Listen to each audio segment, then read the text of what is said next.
Pro-lifers are obviously against contraception and sex for fun, and they prove it all the time, and it's not a secret. It's not a secret. It's not true. That is a myth.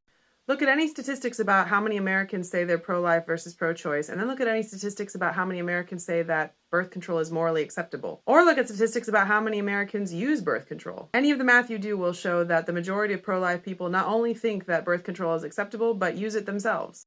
I think it's true that abortion activists want to frame it as if pro-life people hate contraception and are going after contraception. They try really hard to push that narrative. New York Times recently had this article that said, contraception is the next battle at the state level. Democrats and reproductive rights advocates are laying the groundwork for state-by-state battles over access to contraception, an issue they hope to turn against Republicans in 2024. But if you read the whole article, it's not talking about Republicans trying to ban contraception.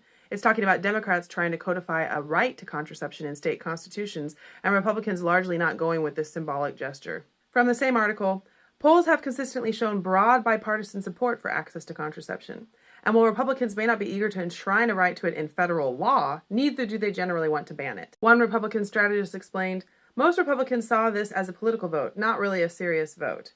In the Republican coalition, there is a small vocal element that is anti-contraception, but the vast majority of Republicans don't have any interest in making contraception illegal. From the same New York Times article, so far the Dobbs case has not spawned the kind of widespread attacks on birth control that abortion advocates feared.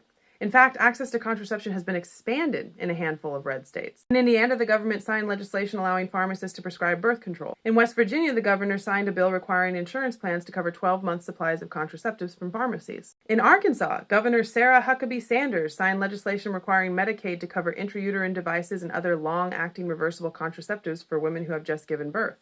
All of them are Republicans. Abortion advocates want the general public to think that pro-lifers hate and want to go after contraception and want to go after your sex life because contraception is way more popular and way less controversial than abortion. Abortion advocates struggle to get the general public to support elective abortion to the level that they really want them to. So they try to tie elective abortion to other issues that people are much more supportive of, such as contraception. They want you to think that elective abortion and contraception are inextricably tied together so that if you support access to contraception, you feel like you have to support elective abortion. The reality is those are two different issues, and those of us fighting tooth and nail to get rid of elective abortion, we don't have a problem with contraception, and we're not trying to get rid of it.